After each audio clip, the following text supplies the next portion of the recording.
What's up, guys? Welcome back to the 1%er podcast. Today's guests, we have the founders of Ikonick, Mark Brazil and Jeff Cole. Now they take the Instagram community, the motivational space, and they've created an incredible canvas art company. They found a hole in the market and they've met it, guys. We have these all over the walls. And what it does is it takes that inspiration and it puts it to action. And if you want to learn how they've built this brand and partnered with people like Gary Vee and Scooter Braun and are completely building this company, then this interview is for you guys. Please like, subscribe, share with a friend, and absolutely, guys, we will see you next time. Well, man, I cannot believe you guys are probably one of my top 5 entrepreneurs because I buy all your products. Wow. If I had more wall, I would have more of your stuff, man. So you guys created Ikonick, the canvas painting. How did you come up with the name? First off, thank you. Yeah. That's an epic intro. Thank you so much. We were actually just talking about how we came up with the name off camera. Me and Jeff have worked together for 8-9 years. We were miserable in a little piece of shit apartment in Carlsbad, San Diego, fed up with our jobs. And we started drop shipping art. Jeff had some prior designs, and we literally run a website called trademarkia.com. It's a great resource for young entrepreneurs. It's just a website where you can just type in names, and you can see if the names are taken, trademark, copyright, whatever. And we came up with that name. We tried coming up with names that meant something, but to spell them differently. Yeah. And the core concept was to take iconic imagery and then reimagine it. So we came up with that name, and we were just joking about how we never in our wildest dreams imagined that night where we quickly came up with that name is now something, a name that hopefully is going to be tied to us for years to come and generations to come. Well, basically what we wanted to do is create stuff that was popular on Instagram and recreate it. And so that's how the name came about. Like, well, let's create the iconic imagery that the next generation will see. So when they look back on, paintings of, 2010, 2020 era, like they think of Ikonick. So you guys were 8 years ago, right? Yep. Living in a crappy apartment, in Carlsbad. So yeah, this was... No, the Carlsbad was 4 years ago. 2016, but we've known each other for 8 years. Yeah. Okay, so you guys known each other for 8 years. How did you guys meet? How did this whole business relationship come on? This is a wild story. This girl gets way too much credit, but we're just going to talk about it. So about 8 or 9 years ago, I was hooking up with this girl named Amy, and it was like 8:30, 9 o'clock in the morning in an NYU dorm. We're literally laying in bed together with half of our clothes on, and she ironically was, I don't know why to this day. Yeah, we still don't know. She's like, you have to meet my friend Jeff. I go to school with him. He's a great designer. Because I had another company at the time where we were doing designs on T-shirts. And Jeff says to this day, I just came right out the gates like a savage. I hit him immediately. We talked on the phone. And me and Jeff spoke and communicated through Gmail chat for years before we really started, before we had even first met. So I think the thing with me and Jeff is the communication factor is so good. We know exactly how we work. Like, we laughed at when someone wants to put together like a pitch deck, and it could take them weeks, months, and me and Jeff literally can do a pitch deck in a day. Because we know exactly hours. Hours. Literally, we know exactly how to structure it. Like, I know at this point, like, I don't put page 1 or page 2. I have to write the title of the slide just in case he changes the orders of the slides. So it's on such a granular level that talking over Gmail, Jeff doesn't like. It's ironic. We don't talk that much. It's a weird relationship. Yeah, we have.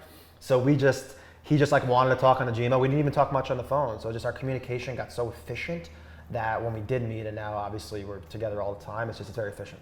Are you like one of those partners that you guys can see, kind of like know what the other person is thinking? Oh yeah, he knows my energy, I know his energy. Yeah. Without even saying anything. He doesn't even need to look at me, he knows exactly what's going through my head. I think for our partnership, and it's advice I always get to young entrepreneurs too, is just, if there's 100 things that need to be done in the business, you want to find complementary skill sets. If you're starting a company and it's a design company and you have 2 lawyers that own all the equity, you're probably not going to be in a good position. So I think when we started, we have such different skill sets that it's just, if there's 100 pegs, I think I'm dominant at 30 pegs, he's dominant at 30 pegs, and then we're looking to fill those other 40 pegs. So we're just so different in so many, everything, man. You guys are different in the way you speak, the way, I feel like you're the type A personality. You're the entrepreneur. You're the person that pushes the business and do the marketing, and he's the creative artist behind the scene. Am I right? Oh, you're spot. It's crazy, man. It's like I take these workout classes. Jeff doesn't do classes. You know, like I like this type of woman. Disgusting. He likes this type of woman. I mean, there's just so much stuff. Like Completely different. He cares about cookies and hotel, like just shit that I just don't care about at all. It's literally like the exact opposite. Yeah. And he doesn't read. I'm reading, like that's all I do is read. Yeah, he obviously processes information. He doesn't watch movies. I watch a movie a day. He reads. I don't read. It's literally everything. There's only maybe 3 or 4 things we have in common. That's awesome, because I think in a partnership, you know, you gotta have somebody who's strong at what you're not. Yeah. And you guys look at the worlds in a total different place, and you're gonna catch something that he doesn't see, and you catch stuff that he doesn't see. Yeah, but the one thing that we do have in common, that's why we respect each other so much, is work ethic. And that's kind of what, obviously the foundation of Ikonick, but that's what holds us together and the whole thing together. Both workhorses. Yeah. Oh, yeah. Speaking of that, I mean, you spoke earlier, you said you used to have a t-shirt company. So talk to me about your entrepreneurial journey, you know, and all your failures before you hit the jackpot. Are we gonna be here all day if we talking failures? We're gonna be here all day if we talking failures. I would say actually up until going into my senior year in high school, I actually had little to no failures. I was blessed with a great family. My mom, my dad, they're still together. My sister. But for me, I was a decorated, I'm Brazilian, I was a decorated club soccer player growing up. I didn't go to school on Fridays, I traveled a lot. And basically, long story short, a bunch of my athletic friends that weren't soccer players, they actually were on varsity in 10th grade. I got held back because I was the coach didn't like me, and I was very talented, but I didn't put in the work. And I remember going into my senior year, I was sitting at the kitchen table with my mother, who's my best friend, and eating the same breakfast I always ate, bagel and scrambled eggs, and I saw the player to watch list, and I was not on that list, and there was players that, even on my own team, that I knew that I was better than, and it was that day that I found out who I was as a human. That's when I really just became a fucking psychotic work ethic. Every single day I just put in, I wasn't a big cardio guy, I ran every single day, and then that's where, I wouldn't say it was a failure, but that's where I ultimately had the gut check. And I ended up making all county. The team went as far as it had ever gone. And then I basically knew at that point, like, hey, I can do anything I put my mind to. So there was that. And then the big thing where I probably became an entrepreneur was in college. I had a fake ID. My roommate. I had one. There you go. My roommate was on the football team. He had a car. And I remember we had freshman orientation, and they talked about 3 strikes, you're out. Noise violation, open container. And I've always been a guy that kind of lives on the edge. I'll bend the rules as much as they can go. And I remember these girls that lived across the hall, they wanted a 30-pack of beer. Gave me $40, and I'm like, hey, like if I get in trouble, like it's 1 strike, I'm fine. So I go with the $40. I discover this beer called Milwaukee Best Light, Natty Ice. Oh, I know. That's the cheap stuff. Like $6 beer. So I go back to give them $34 like a good dude, and they're like, keep the change. So then right there in my head, I was like, oh shit, I just made $34.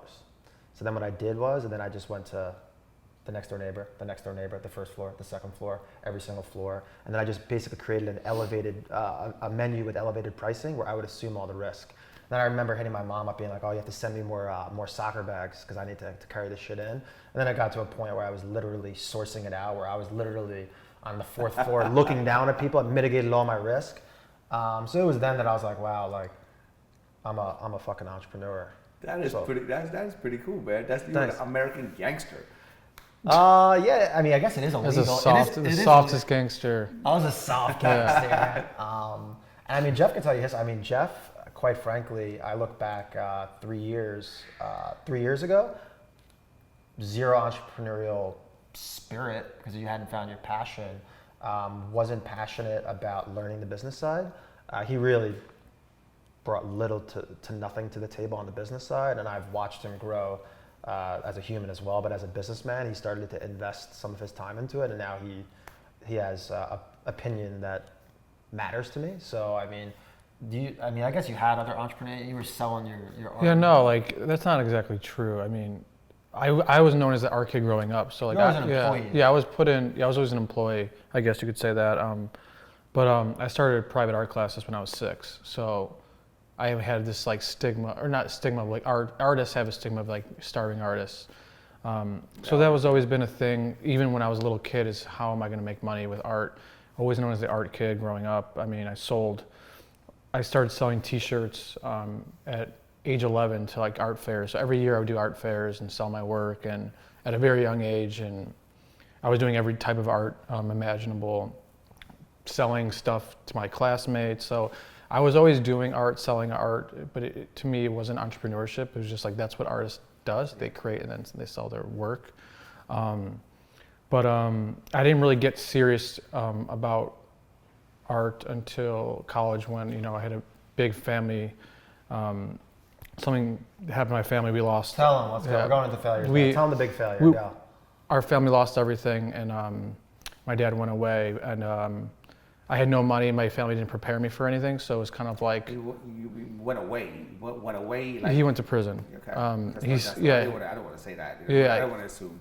So we lost everything. Had no money. I had like $20. I'm a college kid. I have no money, no experience in actually graphic design or anything. So I sold a bunch of my stuff to get a computer to then learn the program. So then You sold something that was very dear to you, didn't you? Yeah. How did you know that? Oh, I good. That's did research. research. Man. What was the thing that was like? Oh, you know, well, one of the things I didn't want to sell was my signed Michael Jordan basketball. Yeah. But had to sell that. And to me, like once it happened, I didn't care about anything. So like that was sacred to me.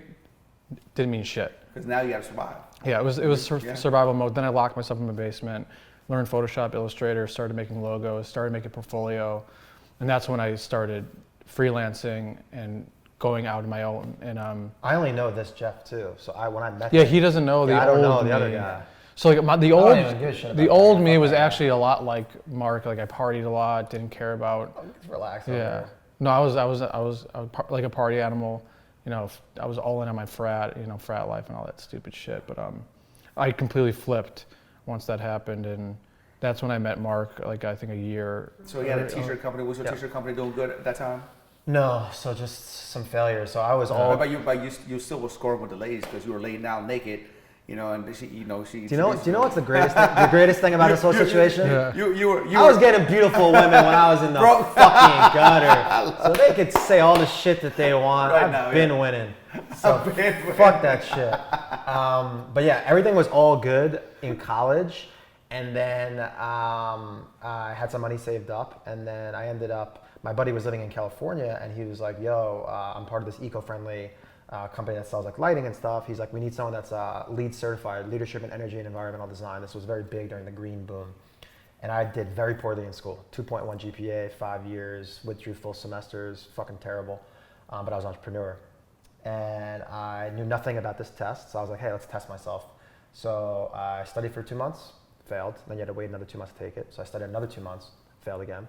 And I studied another 2 months, finally passed. Ended up moving to California, signing a lease. And at this point, I had no money because my whole nest egg from college, I was studying for 8 months. Mm-hmm. I sign this lease, which I maybe overextended myself a bit. And a week later, I get laid off. And I got to know no one in California at this point. So that was my first like real dive into shit. And then I went back home. So I was like the guy that went to California and like couldn't hack it. Where's home? Home is Long Island. Got it. Yeah, and I went home. Luckily, I have really caring parents that love me. And then I started a new concept with one of my fraternity brothers, buddies from New Jersey.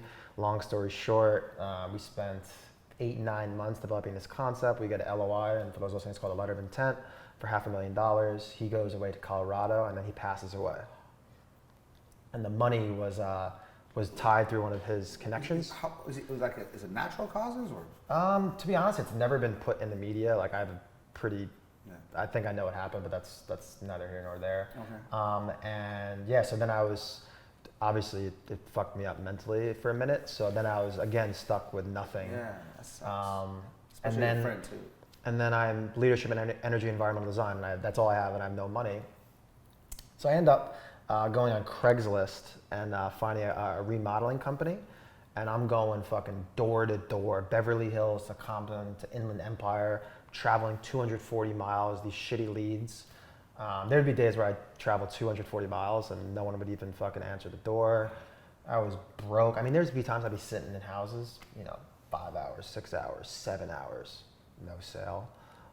So like my whole entire early 20s, early to mid 20s was absolute fucking disaster. And like for me, just looking back on that time, it's just like for everyone out there, it's so funny. Like with your story, like I read that you had negative 300, like money, and it's just like looking back, like you could always look back, and those are stories to tell your kids. It's just like, guys, like I also went the last big failure was I didn't understand the difference between 1099 W2 and K1. Me too. Dog, I went $30,000 in credit card debt. So, I mean, for all intents and purposes, I've gone from negative 30 to doing well for myself. So for all the people out there, and that's an understatement. I know what you guys do. You guys are. We were both a negative 30. crushing it. Mine was student loans, but fuck school, don't do that. But yeah, man, I've failed so much, and I mean, I really think that you find all your strength in those failures, and it's things that I literally still think of those things. See, right now it's easy. Right now, where we are here, Yeah. and you say, "Hey, keep going." Yeah. Keep going, because that's what I did. But at the time when your face is in the dirt, at the time when you're like, oh shit, I don't know how I'm gonna get out of this. What did you do to get out of that? What did you do to motivate yourself? What did you do? Obviously it wasn't cool for you to move back home. Nobody wants to move back home. With their tail between their legs, right? Yep. What did you guys do to keep going? just work, man. For me, it's been one thing and one thing always. It's investing in myself. I think skills and knowledge. We live in a skills economy. We don't live in a job or a resume economy. And I'm an avid book reader.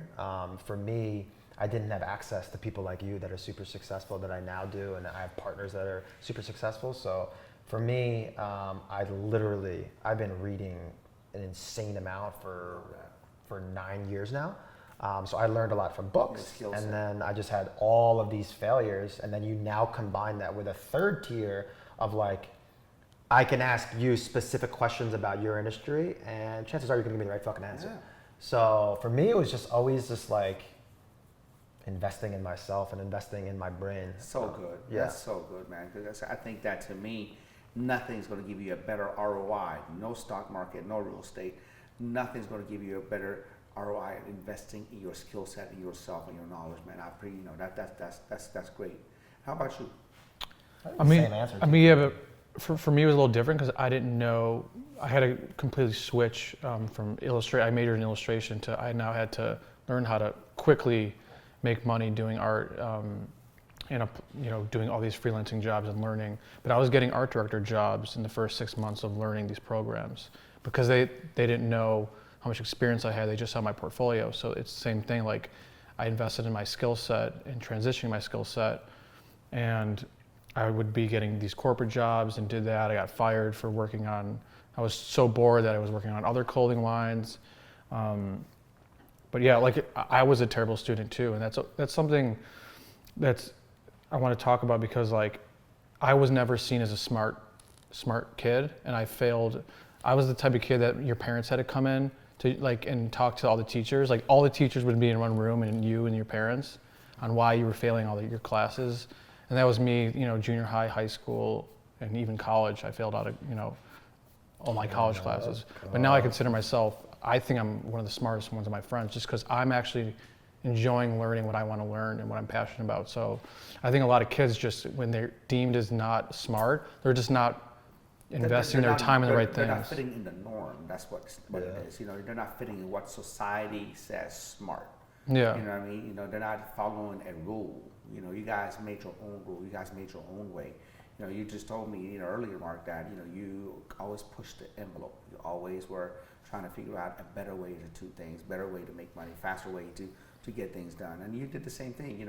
I think that a lot of times when people say somebody's not smart, I'm like, smart by whose standard? You can have a genius just because he doesn't fit in your, box.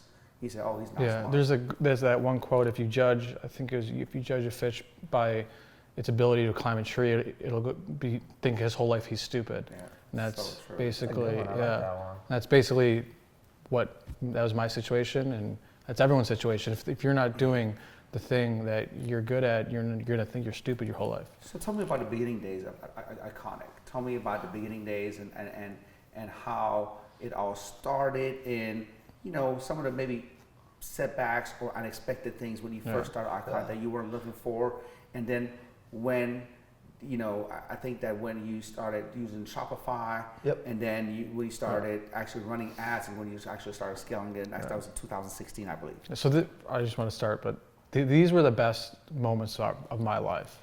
I think him too. We were literally. We always talk about it. We talked about we Andy locked. It was Frisell. my favorite couple months, or maybe 6 months of my whole life was that first getting on Facebook and then just seeing, because like we traditionally, like Ed, me and an artist too, and with the hat company and these traditional products where it takes, 2 months to even get a sample. And if that sample's wrong, you have to mail it back, and then in another 2 months, like these months where we would just, I would create something immediately, put it on, it was selling an hour later, the money was coming in immediately, it was something it was so foreign to us, and like the excitement, it was like we were like reborn again. You're And like, oh my God, this is possible. It's so crazy to think that until March of 2017, I knew nothing about digital marketing, and now I consider myself a very good digital marketer.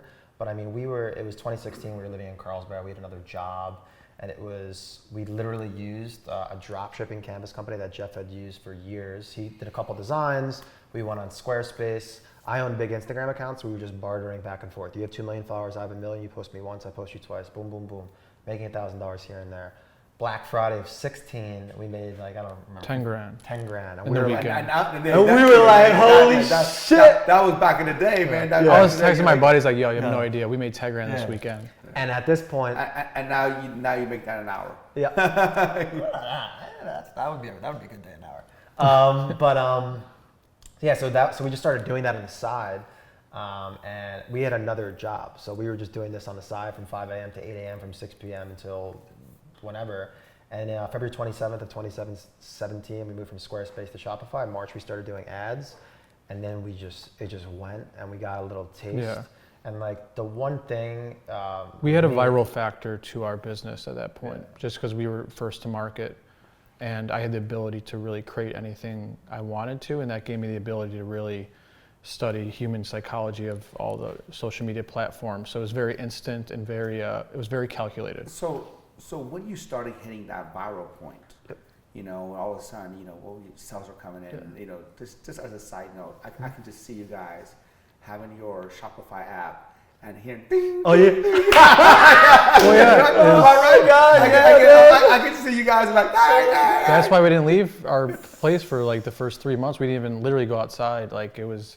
I'm already imagining it. We literally did not go outside. We were broke too, so we're broke. We've never seen this before. Like, and we didn't take any money out because we were like didn't even know what to fucking do with the money. I would like to say though, like, it doesn't always happen like that. Like we went viral for the first month, but like there was in between that and then like to now there was like a ton of shitty moments where we're like, is this a real business? Scalability and then fulfillment orders. That's my next question.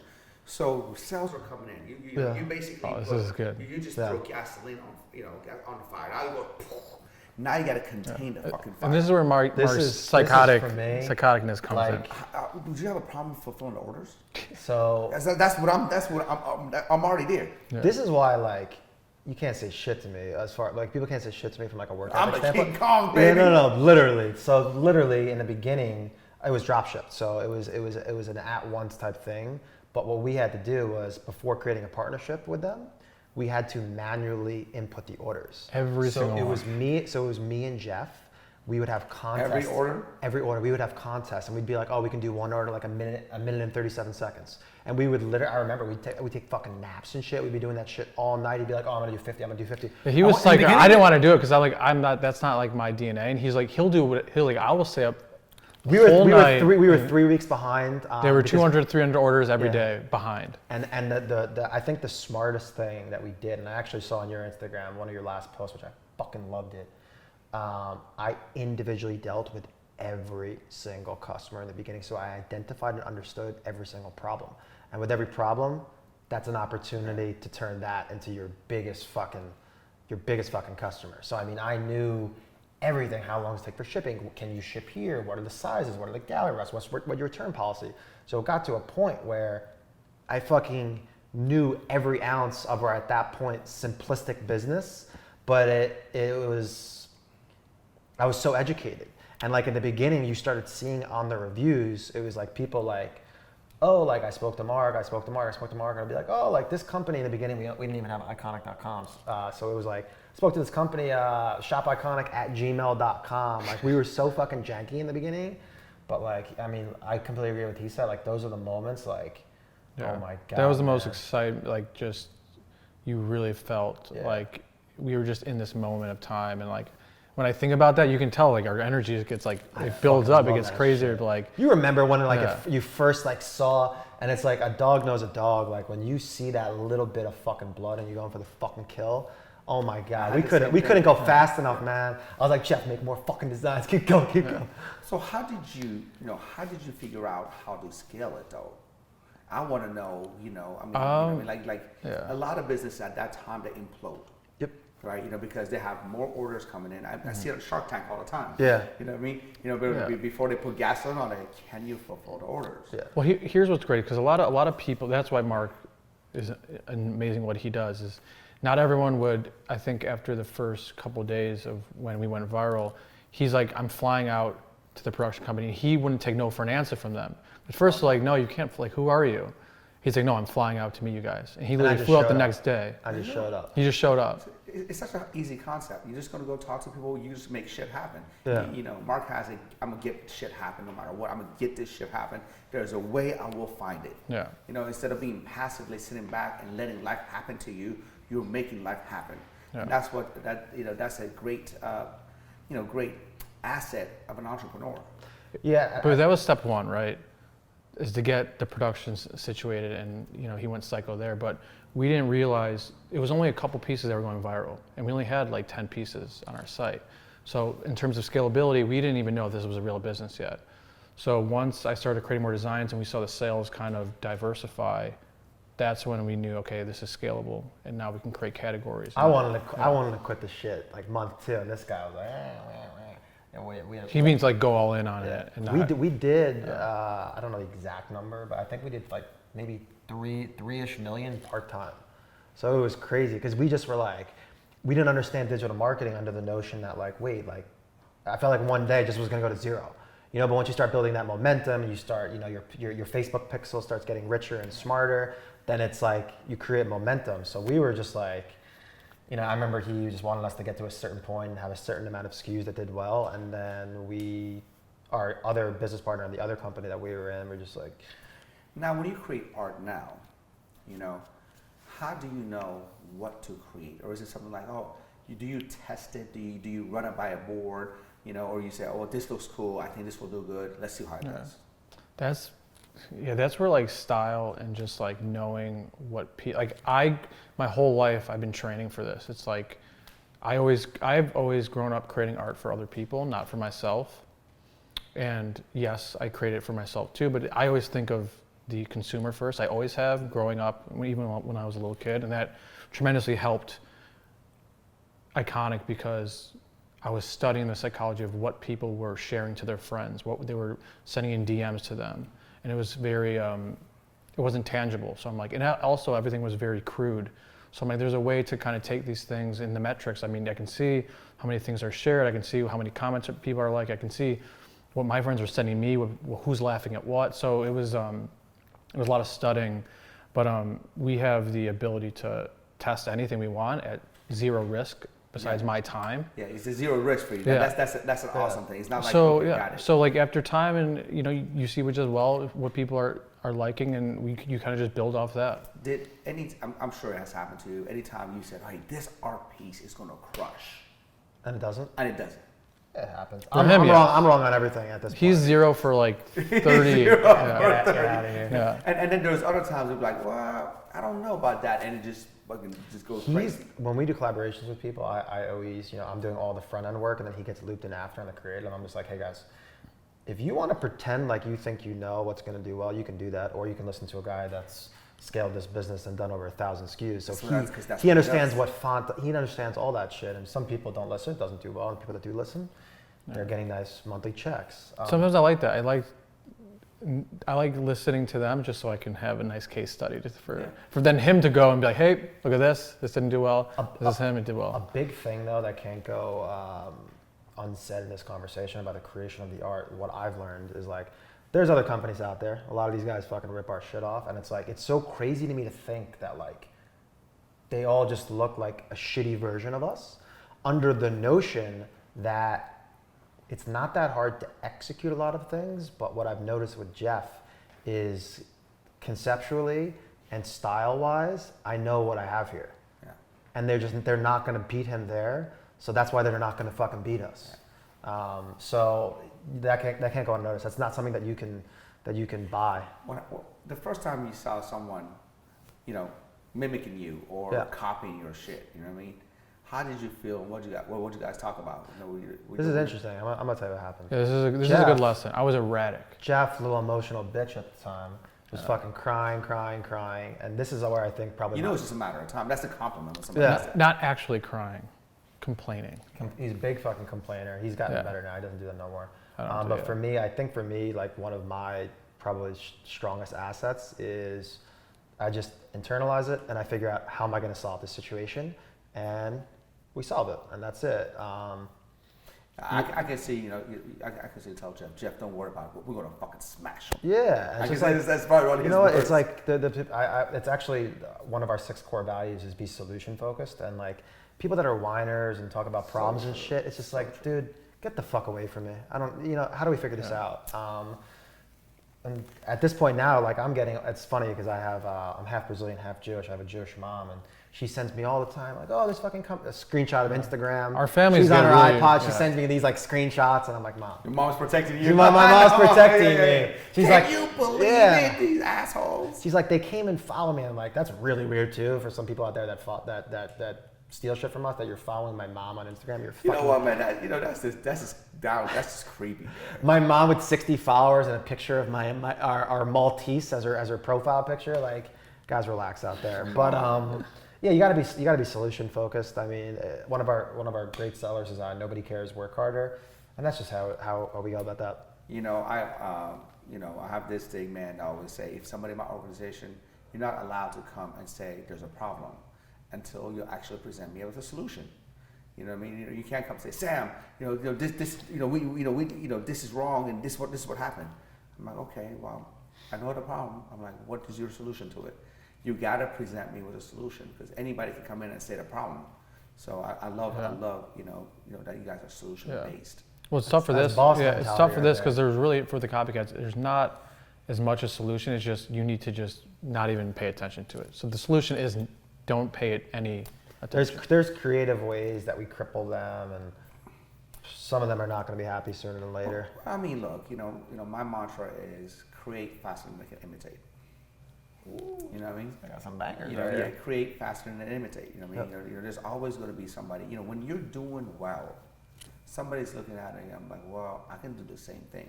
And then when they say, well, let's just say, well, they did 3 million. I don't mind doing 1 million. But they don't understand that even that, when you're first to market and everybody recognizes you as a market leader, the only way you can mess up is by you messing up your quality. Yeah, you messing up. That's it. That's how we lose, is beating ourselves. Yeah. And so other than that, it's for you to lose. Yeah. I always, that's a question that I always ask, and I was going to ask you this off camera after.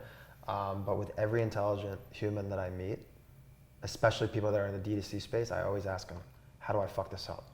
I don't care about compliments at all. I care about how do I fuck this up and how do I get better. And that's almost all of them are always like, if you get the first mover advantage, it's you lose focus, you keep your eye off the ball. A lot of 22 immutable laws of marketing type things. Like first to market is always the market leader, unless you mess up. Yeah, you go wide and shallow as opposed to narrow and deep. So glad you said that, because you say something that I always say.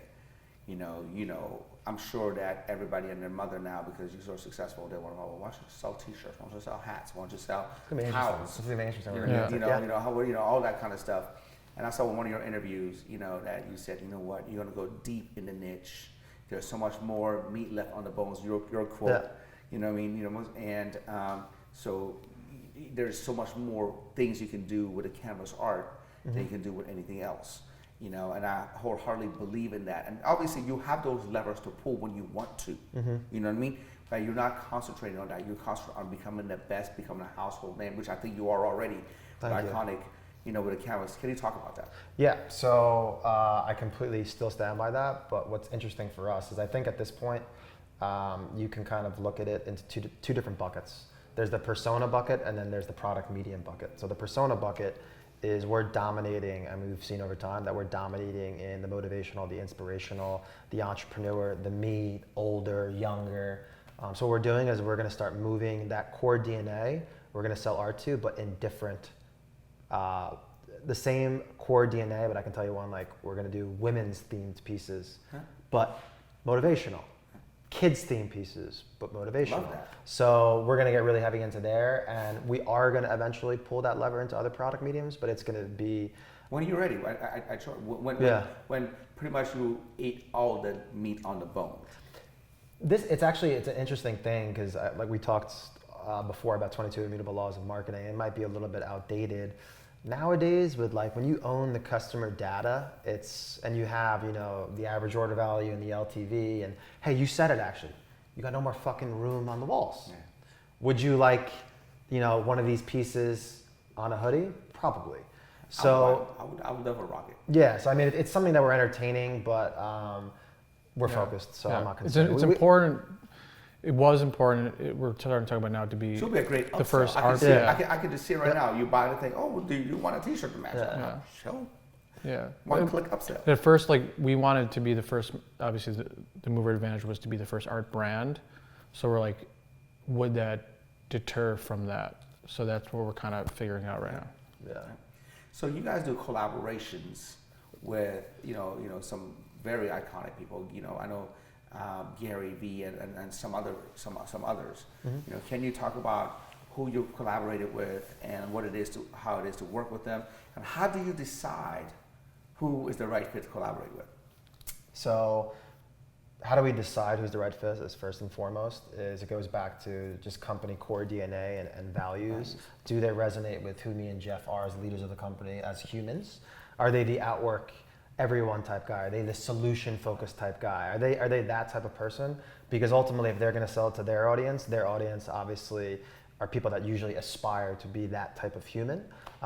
So we partner with one of two different types of people. One of them is entrepreneurs or figures, i.e. a Gary, a Tom Bilyeu, an Eric the Hip Hop Preacher.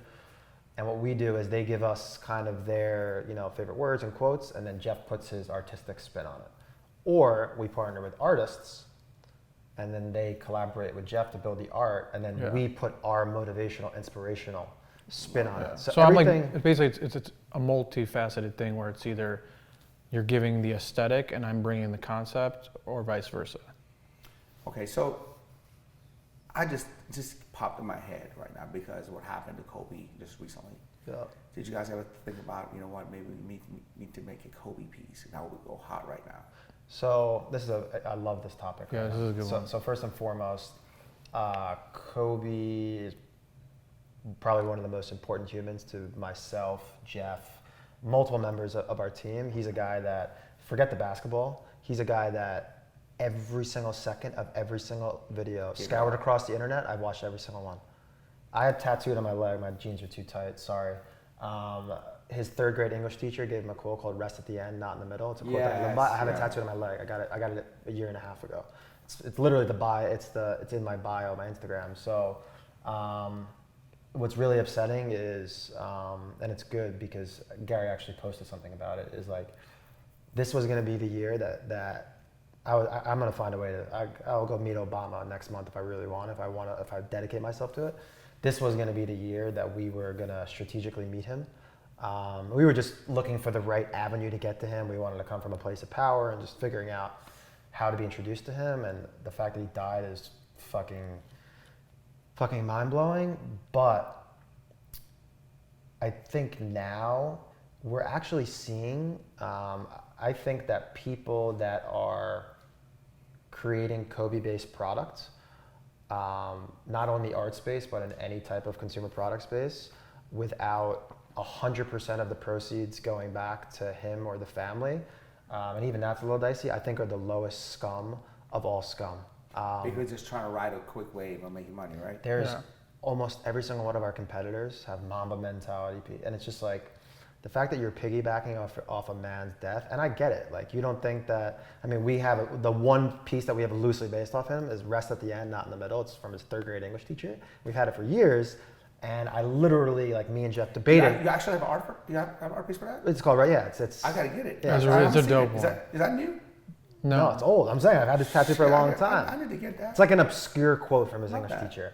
And it was when he passed, you know, I was like, oh, like, we talked about like posting something on Ikonick about it, and I didn't even feel comfortable posting it. Yeah. Because I didn't want anybody to think that we were trying to fucking. Classy, man. Very Yeah, classy. and it's just like.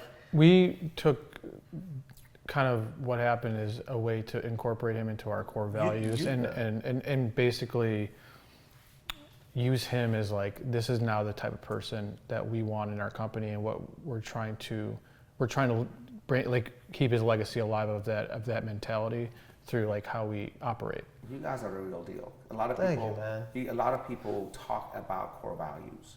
A lot of people have core values, but they don't even stick to their own core values. The fact that I know for a fact that if you would have made that piece, you would have made millions of dollars. So much money. Millions of dollars. You know, I mean. But then we can't sleep at night. And quickly. You know. And quickly.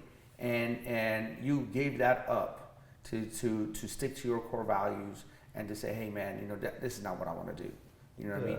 You know, that speaks volumes to your, you know, to your character, guys. I mean, you know, that's crazy. You know, I didn't expect that.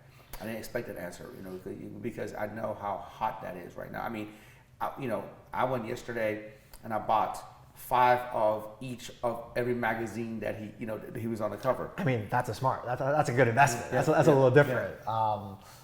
It's so crazy too, just like how the world works, that I read a book probably 3 months ago that changed my life. It's called Traction, and it's about basically just structuring company KPIs. And the first chapter is about core values and core focus. And like, it's so crazy because as me and Jeff were building that to discuss to the team, he actually passed in the middle of that happening.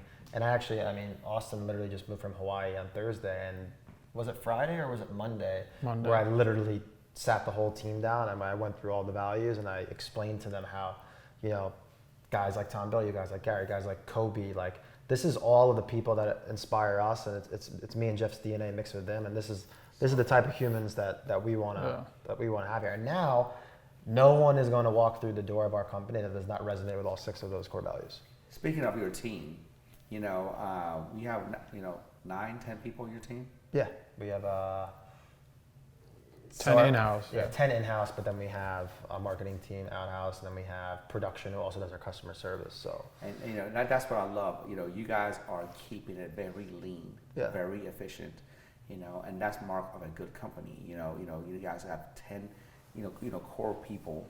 You know, and obviously you have teams everywhere, but you guys do millions of dollars in revenue with 10 people. You know, and that's how you know that you're running efficient. You know, before we got on camera, you know, you guys talking about you guys, you know, you live where you work.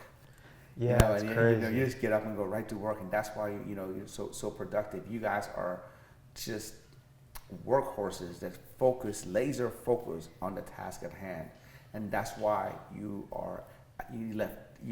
got to this level of success, because you're just focusing on that one thing. You're not distracted. There's that one thing. You get up, you live it, you breathe it. You literally live it. It's so crazy that it's Jeff, ironically enough, like a week ago. It's so weird. Like a week ago, he randomly came out of his room. He's like, dude, we work like 15 hours every day. You just don't think about it. You just don't even think about it, because what it is, It's it's like the team works late, the team comes in fairly late, so we have our own, like I work out in the morning and we do our own shit in the morning, and then they come in like later, like 9, 10. It was 9 p.m. and I came out of my later, 9 room. o'clock, you know, later, because by then you already got done so much shit already. No, But it was 9 p.m. and literally I was like on my computer. I'm like, I came out and like everyone just left. I'm like, holy shit! It's just like, it was that moment where you kind of step back and you're like, we like it really been just doing this every day, the same thing, like pushing you, like it was like a weird step back. I'm like, we're fucking nuts. 2 things that can't go unnoticed though with that too is, one is, hey, we love what we do, so that's like no one feel fucking bad. I fucking love this shit. And the second thing is, if anybody's starting a business at the beginning, especially if you probably have 1 partner, maybe 2, it's so valuable to live with those people. Obviously, me and Jeff have a good relationship, Because what happens is like, so if me and Jeff are done and it's 8:30 or 9 o'clock, let's just say, we're sitting, and then he's either watching a movie that I'm not watching, or we're watching like a Laker game. We're actually still working because we're still talking about the business. Yeah. Like, yo, look what we have coming up. Yo, this person did this. This wasn't right. Yo, or is this? So we're just, it's constantly. Yeah. And same thing at 6, 7 a.m. when we're just done at the gym. We're like getting our day started. We're chirping still at 6 and 7 a.m. So if you think about it, it's like it doesn't stop except when I close my door and go to sleep. When we stop though, it's like funny. Like he's going to Arizona this weekend. I might go. Ironically enough, we'll be doing different things. Probably won't even see each other. But like I feel like this weekend, like we won't even talk. So like when we do take off, we actually we're lucky enough that our company is systematized enough. But when we're not together, we take time to do other stuff. And that was like the worst part, is when we didn't have systems in place and we couldn't take off. Yeah. And that's when we got we kind of rubbed heads, because it's like, I need to take this, give me like a couple hours like to not talk about it, but we didn't have systems, so it's like you kind of had to. But now we're at a place where we can kind of shut off for a little bit and kind of not be so worried about it. Shout out team. Yeah. Let's go. So they say that 99% of partnerships fail. Yep. You know, I had some partnerships that just were horrible. You know, my business partner and I've been, doing this now for like over 10 years. You know, we're crushing it. You know, what makes your business partnership so unique, and what do you guys fight about? First things, what do we fight about? Nothing. Awesome, love that. 8 years, nothing. But we fight every day. We bicker. Yeah. It is, but it isn't. You know what I mean? Yeah, I would say there's multiple things that go into it. We both work really hard. So I mean, that's just a given. Yeah, so there's a respect. There's a respect. So there's not. Oh well, you're not pulling your end of the. Oh, it never happens. Because usually partnerships fail when one partner thinks that the other partner is not doing anything, and they're reaping all the benefits and none of the risk, or none of the hard work. We still, it's crazy. Like I went on a bender in South America, Brazil, Colombia. It was so much fun at the end of the year, and it was just like, it's funny. Like the next weekend that I was home, I stayed in the whole weekend and worked. So it's like there's just like that balance that we just know. So I'd say outworking, just having crazy work ethic. Second is complementary skill sets, and very, for the creative, I can give my ideas, but he has the final say. Business, he can give his ideas, but I have the final say. So very clear roles. Clear roles, so good. I love that. So clear huge. Roles. Yeah, very huge. And then the trust is just like he hit me. I won't say the numbers, but he hit me. He like needed an extra. I think it was $8,000 to change into a new account, and then he'd get a free $2,000.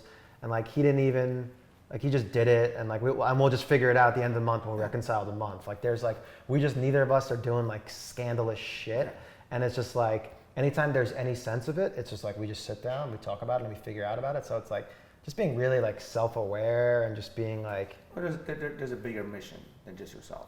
Yeah. You have a team, you have a vision, and when the vision is bigger than just you individually, then you guys both are working closely towards that vision. But it is the most important part of any business. Like finding the right partners, literally, and it's Number we one. actually like a Complex is coming out with an interview actually today, and the whole article is about having like the right partner and team. And I've seen in companies like where it was two guys and then one guy wasn't pulling the weight, and just that ruined everything. Because then how does this guy make more money? If he makes more money, this guy needs to make the same amount of money. So you're gonna get a $5,000 bonus, and this guy who's a fucking sleep at the wheel is gonna get. So it ruins. It's going back and figuring out those core values. Like it was so crazy. The core value exercise. I forgot where I was. I was away, and I wrote a list of like 40 of them, and then he wrote a list of like 40 of them, and literally we went and we sat on the deck, and they were all like the same shit. And then it was the easiest exercise of us like, let's eliminate this, this.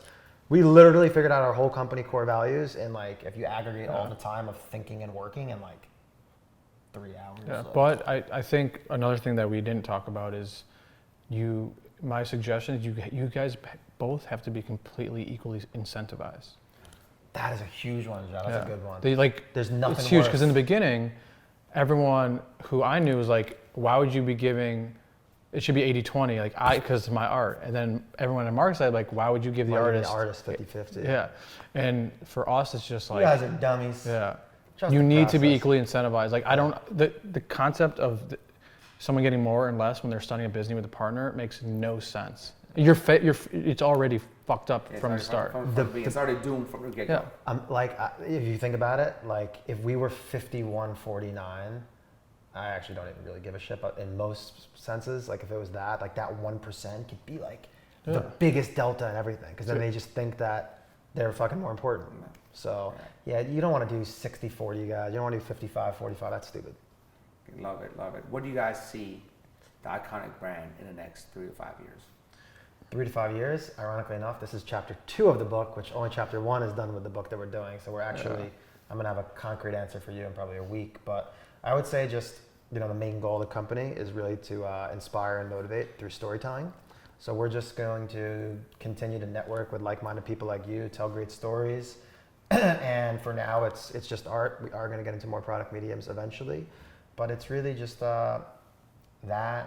building a team that we care about. We like hanging out with them. Everyone on our team we like hanging out with, and we deeply care about. So inspiring and motivating through storytelling with people we care about.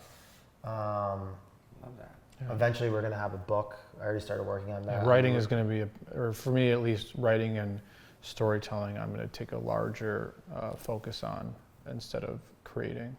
Love that. The story is everything these days. Everybody wants a story, and you guys are doing a fantastic job with the brand, with storytelling, and combining them into art. The best I've seen. So, so for people who don't know who you are or where to follow you, want to find out more about you, can you go ahead and let them know, where they can find out about more about you guys, what you do, and maybe follow you? Yeah, so first is Ikonick on everything, Instagram, Facebook. Spell the Ikonick for me. I was coming next, baby. Ikonick. Because I always fuck it up. Yeah. But now I got it. So randomly, every 3-4 months I fuck it up too. I don't know why, it's weird. But yeah, Ikonick.com, @Ikonick on Instagram is probably the best channel. Also LinkedIn has some good random stuff, Facebook. And then I'm Mark Brazil, Mark with a K, Brazil with a Z, and then... Yeah, I'm just at Cole on Instagram, COLE. You'll find a lot of different stuff than Ikonick that I just do in my free time.